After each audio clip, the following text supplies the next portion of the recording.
혹시 자녀가 3학년쯤 되면 공부에 위험 신호가 온다는 거 알고 계세요? 이 아이가 앞으로 공부를 할 수 없는 아이가 된다는 위험 신호가 옵니다.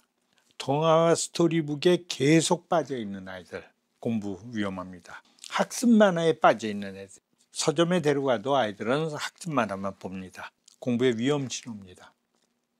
어머니들의 착각이죠. 독서는 습관이야. 그래서 어렸을 때부터 책을 방대하게 읽혀서 습관들에 대해 착각이었습니다. 진실이 아닙니다. 그 아이들이 모두 공부할 수 없는 아이가 됩니다. 동화와 스토리북을 500권 이상 본 아이들은 공부하기 힘들어집니다. 뜻밖이시죠? 당혹스러우시죠? 네, 사실입니다. 그 아이들이 결국은 초등학교 고학년 되면 책을 멀리하게 되고 책을 읽지 못하게 되고, 네, 그 아이들 대학교 가기 힘듭니다. 어머니들이 생각하셨던 것과 현실이 전혀 달라요. 어머니들이 독서에 대해서 알고 계신 많은 것들이 사실과 달라요. 공부 못하게 됩니다. 지금 이게 큰 사회 문제예요.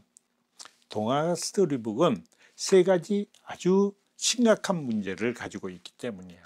첫 번째는 글을 소리내서 읽는 습관이 생깁니다. 어머니들이 어렸을 때 글자 처음 가르쳤을 때 글 읽기 능숙하게 하려고 글을 소리내서 읽게 하시죠. 그것도 일찍 중단을 시켜야 돼요. 두 번째는 글을 읽고 기억하지 못하는 습관이 생겨요. 기억하지 못하는 아이로 변해요. 뜻밖이죠, 어머니? 맞아요. 동화와 스토리북은 내용을 기억하는 책이 아니에요. 대충 읽고 스토리만 즐기는 책이라고요. 그 속에 들은 내용이 뭔지 몰라요. 그건 중요하지 않아요. 동화 스토리북에는 다음에 올 내용만 중요해요. 다음에 올 스토리만.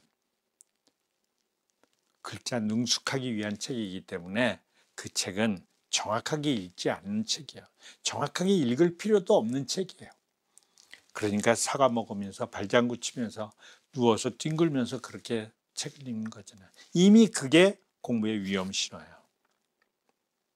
아이는 공부할 수 없는 아이로 변해요. 집중하지 못하는 아이로 변하는 게 바로 동화와 스토리북이 만든 아이들이에요. 내용 기억 전혀 못합니다. 어머니들은 지금 우리 아이가 독서를 많이 했으니까 동화책을 몇천 권 읽었으니까 공부 잘하게 될 거다 이렇게 생각하시죠. 4학년, 5학년만 되면 교과서를 읽지 못해요. 지금 EBS에서도 매일 교과서 못 읽는 아이들 이런 얘기 하잖아요. 못 읽습니다. 동화 위인전과 공부하는 데 쓰는 비문학이라는 건 전혀 다른 책이에요. 세 번째, 바로 어휘력이 엉망이 돼요. 어휘력이 나빠진다는 게 말이 되냐고요? 네. 어휘력이 없어집니다. 그냥 한글은 잘 읽어요.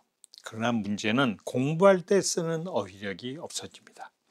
공부할 때 쓰는 어휘가 뭐죠? 그게 다 한문이에요. 수학이 다 한문이고요. 과학이 다 한문이고요. 지리가 다 한문이고 산맥 이름이 다 한문이고 국어도 다 한문이에요. 무늬만 한글이에요. 교과서는 전부 한문이에요.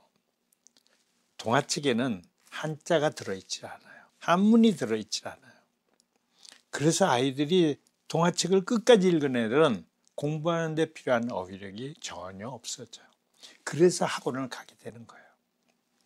학원 가서 그 단어가 무슨 말인지 설명을 선생님한테 듣게 되는 거예요. 이게 동화책의 폐해예요. 뜻밖이죠. 초등 독서에 대해서는 이 나라에 누구도 아무 말씀을 하시면 안 돼요. 매우 위험해요. 음독을 해야 되고 글을 읽은 내용을 기억하지 못하고 한자의 이미지를 전혀 몰라요. 그 단어들이 무슨 단어인지 전혀 몰라요. 혼자서 공부할 수 없는 애가 되는 거예요.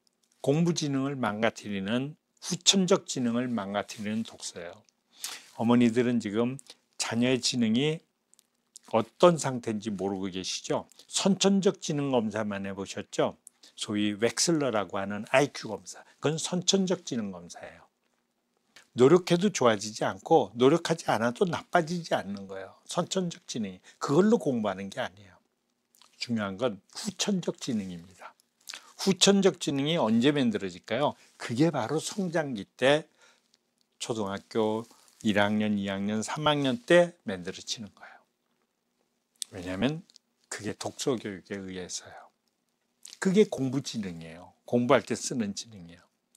그런데 그때 어머니들이 아이들한테 독서를 잘못 시켜서 어렸을 때부터 책 육아시키고 동화와 스토리북을 방대하게 읽히면 이 아이들이 공부하는데 읽어야 되는 비문학을 읽을 수가 없어요.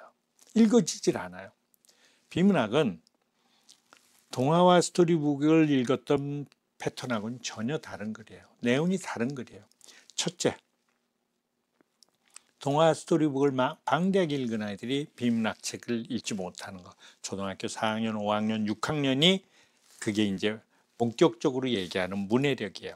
지금 온 방송에서 EBS도 그렇고 우리 아이들 문해력이 너무 없어요. 이런 방송이 막 수도 없이 쏟아지는 거 알죠? 교과서를 읽는 아이가 없다는 거. 근데 그 아이들이 그동안에 독서 습관이 안 생겨서 그럴까요? 엄청난 스토리북을 읽은 아이들이에요. 이게 우리 독서교육의 심각한 모순이고 문제점이에요. 지금 그대로 말씀드리면 아이들은 공부할 수 없는 상태로 모두 두뇌가 망가져가고 있어요. 어머니 자녀도 똑같습니다.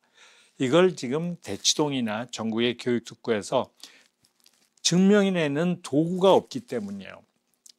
그 도구가 웩슬러 뱉기 그분들은 모르니까 웩슬러 검사로 나오질 않거든요. 문자 정보 처리하는 지능은 나오질 않거든요. 그래서 어머니들이 독서의 위험, 동화와 스토리북의 위험성을 모르고 계신 거예요. 후천적 지능검사, 공부지능검사는 따로 있어요. 그걸 받아보신 분들은 동화책을 절대로 그 이상 읽게 하지 않습니다. 그 아이들이 전부 후천적 지능, 공부 지능이 없어요. 글을 못 읽어요. 그래서 다 학원으로 가는 거예요. 학원에 가서 공부하는 애들은 그거 공부하는 게 아니에요. 문제 풀다 오는 거예요. 혼자서 공부할 수 있는 애만 자기주도형 학습을 할 수 있고 결국은 그 아이들이 나는 교과서만 갖고 공부했어야 하는 수능 만점도 되고 넘사벽이라는 애들도 되고 그러는 거예요. 걔들이 읽은 책은 다른 책이에요. 독서는 좋은 거야. 어렸을 때부터 독서는 습관이 돼야 돼.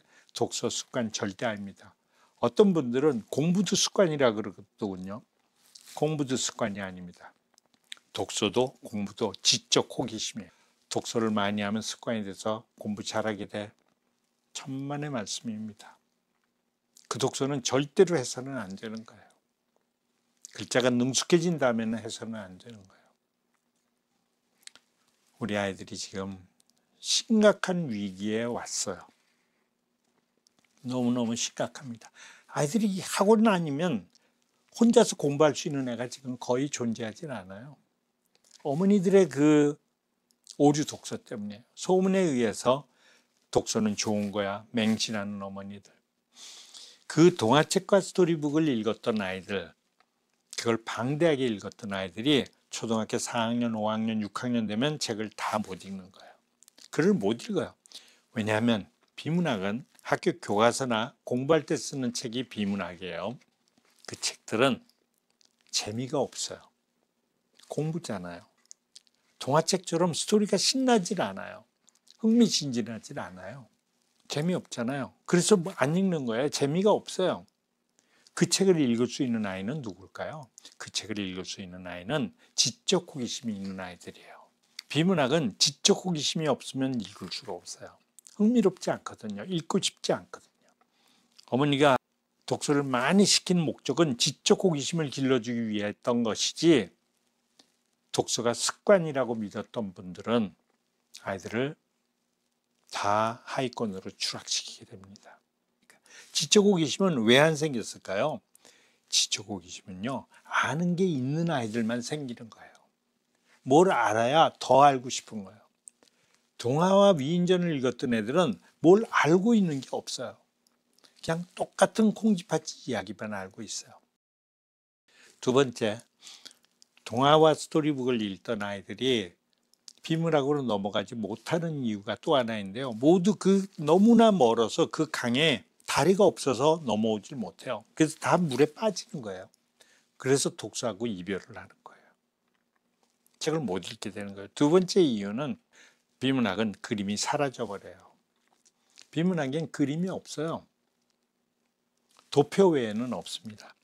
동화 스토리북은 다 그림이 있잖아요. 글을 읽을 필요가 없잖아요. 그림으로 다 설명해 주잖아요. 글은 대충 그림으로 보면서 글은 그냥 보조도구로 쓰이고 있는 거예요. 이게 얼마나 나쁜 책일까요? 그 아이들이 그림이 없어져서 글이 읽기가 지루하고 이해가 잘 안 가고 이 아이들이 결국은 어떤 책을 읽게 될까요? 다행히 얘네들은 지적 호기심이 있었던 아이들이에요. 걔네들이 읽는 게 학습 만화예요. 지적 호기심은 있는데 정상적인 책은 못 읽어요. 그림이 없으면 못 읽어요. 보조 설명이 돼야 돼요. 이해력이 계속 부족해지고 있거든요. 이해를 못해요. 학습 만화는 그림으로 다 설명해줘요. 고뇌할 필요도 없어요. 그 뇌가 정상적으로 성장한다고 보세요. 학습 만화에 빠지는 아이들은 원래 그 아이의 기질이 지적 호기심이 많은 아이예요.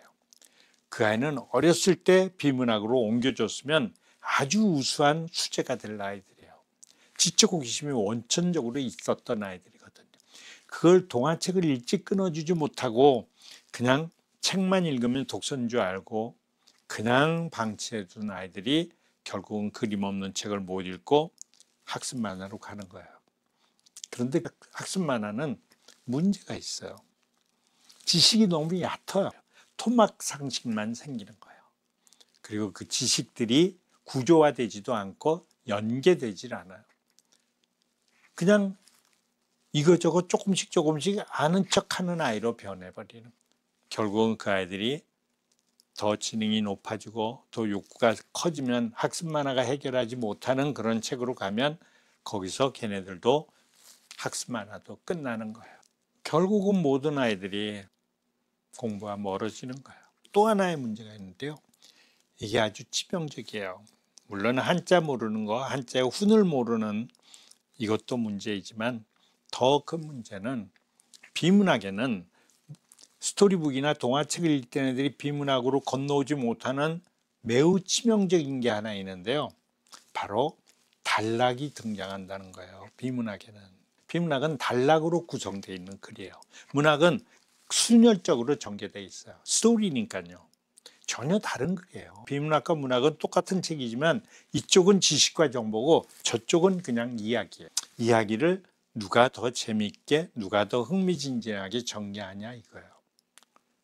비문학은 지식과 정보를 누가 정확하게 전달하고 누가 더 고급 정보를 더 세련되고 더 중요한 정교한 정보를 전달하냐 이건 다른 글이에요. 그래서 비문학에는 단락이라는 게 있어요. 단락이 8개 있는 걸, 9개 있는 걸, 10개 있는 걸 단락마다 다른 이야기를 해요. 이 얘기는 뭐죠? 단락마다 다른 얘기를. 그래서 동화책과 스토리북을 읽던 애들은 비문학을 못 읽는 거예요. 단락마다 다른 얘기를 한다는 건 단락마다 했던 이야기의 내용을 다 기억하고 있었어야 되는 거예요. 앞에 걸 기억하고 그 다음 단락하고 또 합치고 판단하고. 동화책과 스토리북을 읽었던 애들은 단락이라는 개념을 몰라요. 글을 읽고 기억하는 습관이 없기 때문에 단락이 몇 개가 나왔는지 무슨 글을 읽었는지 전혀 모른다고요. 공부지능검사, TQ 테스트라고 하는 검사를 실시해 보면 어머니들 충격에 빠지세요. 동화책을 몇만 권 읽은 애들 절대 공부할 수 없어요. 단락을 읽어내지 못합니다. 그래서 걔네들이 비문학으로 넘어오지 못하는 거예요. 글이 너무 어렵거든요. 놀라워요. 동화 스토리북 읽었던 아이들, 방대하게 읽었던 500권 이상 읽은 아이들이 글을 읽고 기억 못하는 건 놀라워요. 충격적이에요. 그래서 걔네들 공부 못하는 거예요. 너무나 심각합니다. 이 우리 독서 교육은 너무나 심각해요. 아이들이 모두 이쪽으로 건너오지 못해요. 어머니 자녀 지금 동화 스토리북을 방대하게 읽고 이미 독서지 중단했는지 아니면 동화 스토리북에 지금 계속 빠져 있는지 아니면 이미 공부를 못하고 책을 읽지 못하는지 이게 지금 어머니가 진지하게 고민하셔야 될 거예요. 위기예요. 우리 아이들을 회복 못하는 길로 우리가 공부 지옥으로 끌어넣는 거예요. 모든 걸 외워야 되는 아이로 변해버려요. 공부 못합니다. 안 됩니다. 아이들 다 망가뜨려요. 아이들 교육비가 너무 많이 들어요. 이렇게 독서를 잘못 시키면. 동화책과 스토리북을 읽지 마시라 그래도 읽으라는 분들이 자꾸 생기고, 저희는 어쩔 수 없어서 읽지 마시라는 걸로 해결이 안 돼서 동화책과 스토리북 읽은 애들을 그 문제점 몇 가지, 어휘력 없어지고 음독 습관 생기고 단락이라는 거 읽지 못하고 그림 없는 책 읽지 못하고, 이걸 치유하는 프로젝트를 시작을 했어요. 사인권 대학에 가는 독해력은 다른 얘기니까 그건 다른 영상에서 제가 설명해 드릴게요. 다른 영상에 있습니다. 오늘은 어머니들 초등 어머니하고 초등 중등 어머니니까요. 문해력에서 독해력으로 그 넘어오는 다리를 넘어와야 돼. 그게 지금 어머니들이 어렸을 때 독서 교육을 잘못하셔서 그 다리들이 없어요. 그걸 브릿지 독서라고 저희가 명명하고 있어요. 이 다리를 놔줘야 돼요. 우리 아이들을 공부 잘하는 애로 만들려면 빠르면 2학년, 늦어도 3학년 때는 이 치료가 시작돼야 돼요. 브릿지 독서입니다. 브릿지 독서는 일단 몇 가지의 문제가 있는데요. 첫 번째, 비문학 읽기 감각을 적응시켜야 돼요. 그래 구조도 다르고 흐름도 다르고 말투도 다르고 이렇다는 거를 서서히 알게 해야 돼요. 글이 전혀 다른 글을 읽게요. 읽기 감각 적응을 오랜 시간을 두고 시켜야 됩니다. 재미없는 걸 이겨내죠. 글이 어려워지는 걸 이겨내죠. 기억하면서 읽는 걸 이겨내죠. 스토리북 읽기하고 전혀 달라요. 스토리북은 기억할 필요가 없는 거예요. 사과 먹으면서 발장구 치면서도 읽을 수 있어요. 비문학은 그렇게 읽을 수가 없어요. 읽기 감각 적응을 시켜야 되고, 두 번째 단계에서 바로 글을 의미 단위 읽기라는 것을 수련을 시켜야 돼요. 의미 단위 읽기가 뭘까요? 네, 글을 이해하면서 읽는 훈련을 시켜야 돼요. 글을 이해하면서 읽는 게 뭐냐고요? 의미 단위를 읽어야 이해가 되죠. 대충 줄거리만 보는 그런 읽기로는 비문학을 읽어낼 수가 없어요. 세 번째는 비문학을 읽는다는 게 뭘까요? 글을 하나 읽을 때 그 속에 들어있는 그냥 글을 읽고 줄거리를 즐기는 게 아니에요. 즐기려고 보는 게 아니에요. 지적 호기심에 배경 지식을 쌓아가기 위해서 읽는 게 비문학이에요. 배경 지식은 그럼 책을 많이 읽으면 생기는 거냐고요? 아니죠. 배경 지식이 들어있는 글을 읽어야죠. 그게 비문학이죠. 그게 하나에서 확장되고 여기서 바로 어휘력이 늘어나는 거예요. 왜냐하면 배경 지식을 설명하는 언어들이 개념어예요. 이것이 계속 늘어나 있죠. 하나가 더 있어요. 저 브릿지 독서에 매우 중요한 게 하나 있는데 바로 네 번째가 한자입니다. 우린 지금 한글 전용 시대예요. 한자는 없습니다. 그렇지만 공부할 때 쓰는 한글은 모두 한글처럼 보이지만 그 말의 70%, 80%는 한문입니다. 한문을 모르면 한자 능력이 지금은 공부를 잘하는 애하고 공부를 못하는 애하고 완전히 달라요. 한자가 필요 없는데 왜 배우냐고요? 모든 공부는 한자예요. 국어도 다 한자고요. 수학도 다 한자예요. 인수분해, 분수, 함수, 방정식, 과학이 다 한자예요. 지리가 다 한자예요. 과학물 이름이 다 한자예요. 교과서 들은 건 다 한자예요. 지금은 그 어느 때보다 한자 교육이 중요해졌어요. 놀랍죠? 한자가 사라졌는데 한자가 중요해졌어요. 옛날에는 한자를 굳이 안 배워도 온 거리에 다 한자였었어요. 어딜 나가도 다 하루에 수백 개의 한자를 볼 수 있었어요. 지금 한자 없습니다. 신문에도 없습니다. 근데 왜 배워야 되냐고요? 한자를 안 배우면 모든 문장을 뜻을 알아낼 수가 없어요. 직관적으로 알 수가 없어요. 어머니들은 많은 분들이 아이들이 어휘력이 없고 독해력이 없고 이런 것들을 가지고 아이들이 모바일 세대라 그렇다. 아닙니다. 한자와 멀어졌기 때문이에요. 독서의 본질은 책을 열심히 어렸을 때부터 많이 읽으면 얘가 습관이 돼서 책을 읽을 것이다. 착각입니다. 그런 일은 일어나지 않아요. 강에 빠집니다. 독서의 본질은 딱 하나예요. 지적 호기심입니다. 타는 듯한 갈증에 물 마시는 것 같은 거예요. 시원한 물을 마시는 거. 저게 공부고 저게 독서예요. 공부란 글 읽기예요. 전 세계가 공부를 글 읽기로 하는 거예요. 동화책 읽기하고 다른 거예요. 바로 여기에 중요한 것이 어머니의 관심이에요. 중요한 건 우리 아이가 어떤 영역에 관심을 가졌는가를 어머니가 관찰하셔서 그 길로 열어줘야 돼요. 모든 아이들이 모든 일에 관심이 있지 않아요. 어떤 아이들은 역사, 어떤 아이들은 과학, 어떤 아이들은 우주, 어떤 아이들은 지리, 이런 거예요. 이 아이가 관심 영역이 어딘지 저 과정을 통해서 관찰이 되어야 하는 거예요. 이게 바로 1단계 브릿지 독서입니다. 그런데 문제는 우리나라에는 저 브릿지 독서를 할 수 있는 책이 존재하지 않아요. 바로 이 문제 때문에 저희 언어과학연구소가 브릿지 독서용 책을 만들어서 아이들하고 지금 저 다리를 건너게 하는 수업을 하고 있습니다. 환경과 생물과 역사와 그 다음에 지구, 우주, 기술, 과학, 법과 정치와 사회 문제라는 챕터, 문화, 예술, 경제입니다. 저 6가지 영역이 수능 국어의 독서 영역, 비문학이죠. 아이들이 어떤 영역에 관심이 있는지를 추적하기 위해서 저 6권의 챕터북이 만들어졌습니다. 앞으로 독서 교육을 시키실 분들은 이 브릿지 독서를 잘 시키셔야 됩니다. 자, 환경과 생물을 가지고 설명을 잠시 드리겠습니다. 첫 번째, 닭은 왜 날지 못하지? 이 궁금증을 유발해 줘야 돼요. 두 번째는 새들은 왜 유리창에 부딪히지? 세 번째, 백로는 여름에 어떻게 지내고 있지? 낙동강 하구에는 철새들이 왜 사라지고 있을까? 철새들은 그 먼 곳까지 어떻게 이동을 하는 걸까? 토종진돗개 혈통은 어떻게 지켜가고 있지? 동물들은 그러면 대화를 어떻게 하는 걸까? 여우는 다 어디로 간 걸까?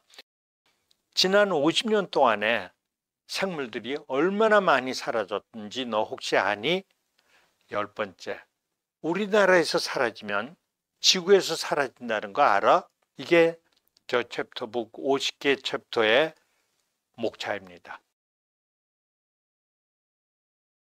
챕터북의 내지는 왼쪽이 비문학 지문이고 오른쪽이 액티비티 페이지입니다. 자, 왼쪽 닭은 왜 하늘을 날지 못할까요? 이 글을 이해하면서 읽는지를 우리가 관찰해야 됩니다. 색연필이나 연필로 끊어읽기를 해보라고 시키시는 겁니다. 자, 간단히 예를 들어 봐 드리겠습니다. 여러분, 동물들이 어떻게 우리 곁에 오게 됐는지 궁금하지 않나요? 옛날 옛적 사람들은 들판이나 산속에서 야생동물을 데려와 길들여서 키우기 시작했어요. 이 동물 친구들을 가축이라고 불러요. 가축에는 여러 종류가 있답니다. 소, 돼지, 말처럼 젖을 먹고 자라는 동물들, 닭, 오리, 칠면조 같은 새들, 금붕어와 메기 같은 물고기들, 그리고 누에와 꿀벌 같은 곤충들도 있어요. 우리나라에서 첫 번째로 길들인 가축은 개였어요. 지금 이렇게 표시했던 아이들, 이 아이는 글을 정확하게 이해하고 있다는 것이 느껴지셨죠? 네. 그런데 이 활동을 시켜보시면 아이들이 어디서 끊어 읽어야 뜻이 통하는지를 전혀 모릅니다. 동화책과 스토리북을 읽던 식으로 대충대충 읽기 때문입니다. 의미단위 읽기를 못하면 이해할 수가 없습니다. 이 의미단위 읽기 훈련이 이해하기 훈련입니다.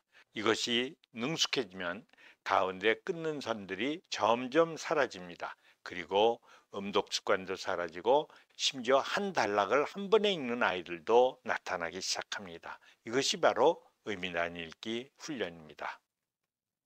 오른쪽 페이지에는 문장 속에 있었던 한글들이 한자로 나타납니다.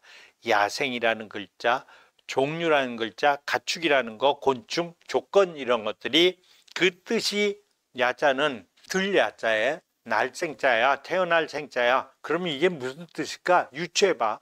아, 들에서 태어났다는 뜻이구나. 바로 이 과정이 필요한 거예요. 한글로 놓고 한자를 보여주면서 저게 무슨 자인지를 알려주고 두 개가 합치면 무슨 뜻이 되는지 의미를 유추하는 훈련이 들어가야 됩니다. 그 다음에 글을 읽고 이 글 속에 들었던 어휘를 활용해서 읽은 글을 요약하는 훈련을 시키셔야 돼요. 자, 아까 중요한 게 한자 교육이라 그랬는데요. 여태까지 한자 교육하고 다른 한자 교육이 시작돼요. 한자의 뉘앙스를 알아야 돼요. 어떻게 해야 될까요? 써봐야 됩니다. 방법은 A4지 용지에 두 자만 흐릿하게 넣어놓고 연필로 덧쓰기를 20번씩 시키셔야 돼요. 그러면 몸이 저걸 느껴요. 그리고 한 번 더 하셔야 되는데요. 눈을 감고 저 글자를 머릿속에서 연상하면서 허공에 손으로 저 글자를 쓰는 훈련을 10번씩 시키십시오. 이게 바로 한자의 의미 감각 훈련입니다. 브릿지 독서입니다. 문학 단편 300편을 읽는다고 생각하시면 됩니다. 하루에 두 챕터씩 진행을 하실 경우에는 6개월 정도 소요가 됩니다. 챕터북 6권이 모두 끝나면 두 번째 단계의 트레이닝이 들어가는데요. 그것은 동화책과 스토리북을 많이 읽었던 애들의 아주 치명적인 단점인 기억하지 못하는 관성을 치유하기 위한 단계가 시작이 됩니다. 이 프로젝트는 온라인으로 하는 프로젝트입니다. 동화책을 많이 읽은 애들은 몹시 힘들어하는 트레이닝입니다. 워킹 메모리 트레이닝이 끝나면 문해력을 완성하는 초등학교 과정에서 필요한 문해력을 완성하는 그 훈련이 본격적으로 시작이 됩니다. 이 프로젝트의 명칭은 문해력 클리닉입니다. 어머니가 멘토가 돼서 이 앞에서 말씀드린 브릿지 독서와 그 나머지 두 단계를 1년 이내에 트레이닝을 어머니가 돌봐주시는 그런 형태로 진행이 됩니다. 이 문해력 클리닉의 대상은 동화와 스토리북을 방대하게 읽은 모든 아이들은 물론 다 대상입니다. 멤버십 제도입니다. 멤버십이라서 멤버에 가입하셔야 되고요. 그런데 이 멤버십은 개인 멤버십이 아니고 패밀리 멤버십입니다. 멤버에 들어오시면 어머니 자녀가 한 명이든 두 명이든 세 명이든 직계 자녀는 모두 멤버의 자격을 얻게 됩니다. 관찰해 주시는 거예요. 그 관찰하시는 교육은 저희가 시켜드릴 거예요. 관찰해 주시면 1년 안으로 얘는 회복이 됩니다. 그래서 초등학교 1학년부터 오셔서 영어부터 하셔도 좋고 동화책과 스토리북을 많이 읽은 아이들은 이 브릿지 독서, 이 치유 독서를 일찍 시작하시는 것을 저희는 권하고 어머니가 아이하고 옆에서 지켜봐 주시면 돼요. 하루 1시간이에요. 직장맘들도 전혀 문제 없어요. 우리 마더클럽 어머니들은 대부분이 직장맘들이세요. 그러나 집에서 아이들하고 동행교육합니다. 어머니들은 1년만 하시면 돼요.